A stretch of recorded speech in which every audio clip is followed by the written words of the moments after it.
professor, physician, epidemiologist. I am Dr. Sri Banerjee.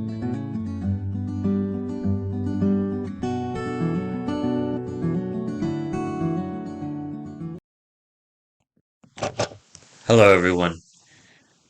I'm Dr. Sri Banerjee, core faculty for the College of Health Sciences and Public Policy at Walden University, with a joint appointment at Ross University School of Medicine. In this presentation, I will be talking about something, a sort of what I would call a reporting system, which is designed to maintain the safety of the international population, but the safety is ensured by ensuring proper health. So the idea is that when there is a health risk that develops in one area, how to ensure that there's not cross-border spread. And of course, we witnessed this firsthand in COVID, a lot of this. So I had the good fortune to attend the CDC Global Health conference this year a couple weeks ago. I was actually in a competitive in approach.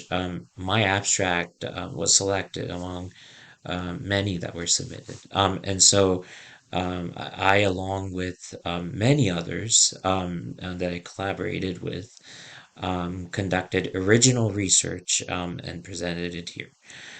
So, of course, in the process, these conferences, it's never about just giving information, it's an information exchange. So, this paper I came across while one of the presenters was talking about the idea of electronic states parties self-assessment annual reporting tool, the eSPAR, to monitor progress with joint external evaluation indicators.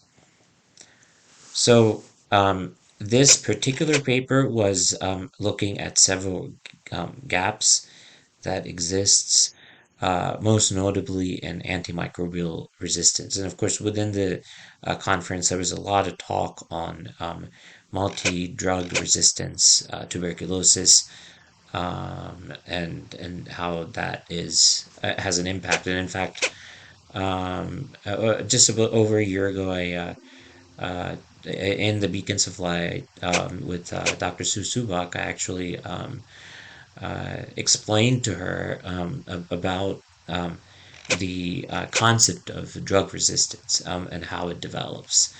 And so it's really interesting to see how much progress molecular epidemiology has truly come across. And so this was actually an agreement made in 2005, the International Health Regulations, and there were 196 signatories.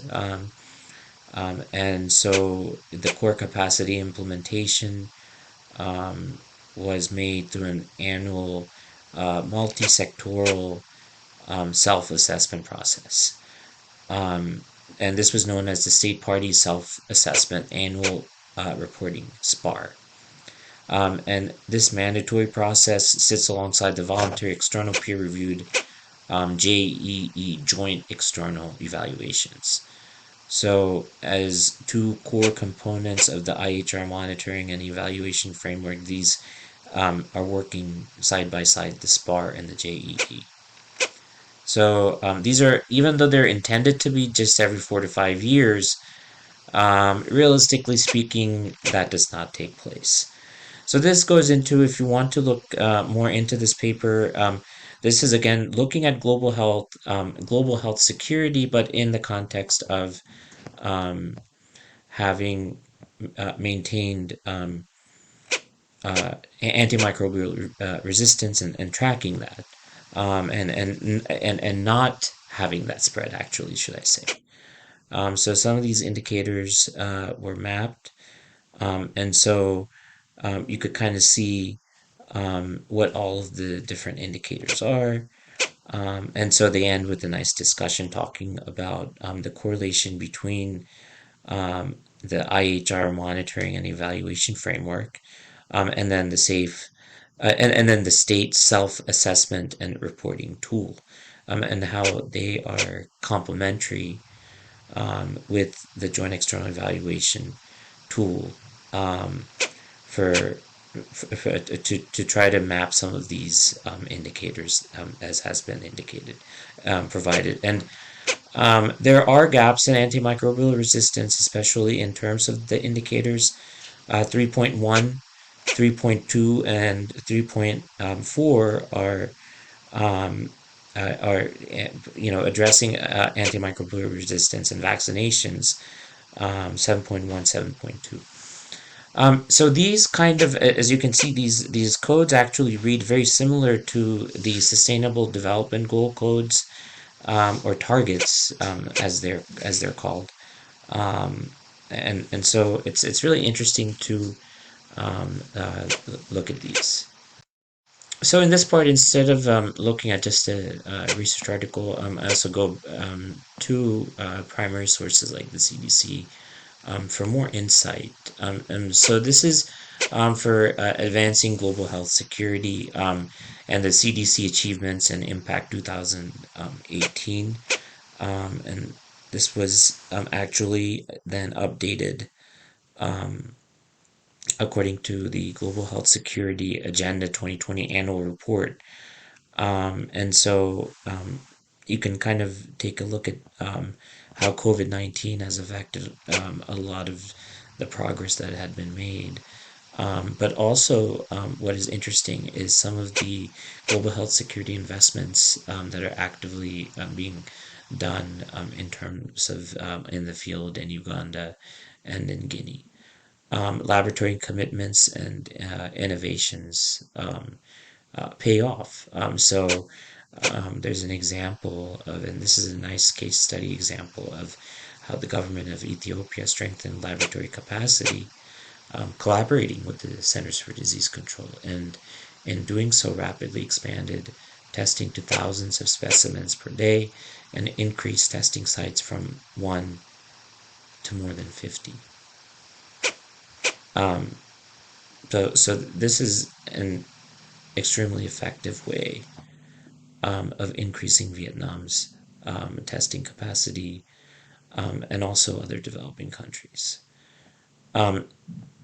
Infrastructure investments expand on Ethiopia's laboratory response, and also in Bangladesh ensures laboratory safety and sustainability.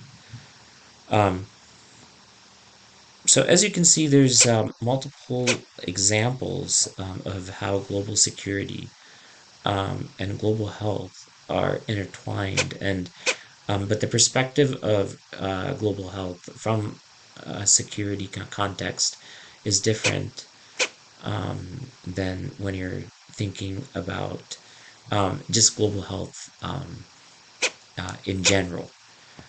So some of these joint external evaluations in 2018, 91 were completed in certain nations, and then 19 were planned.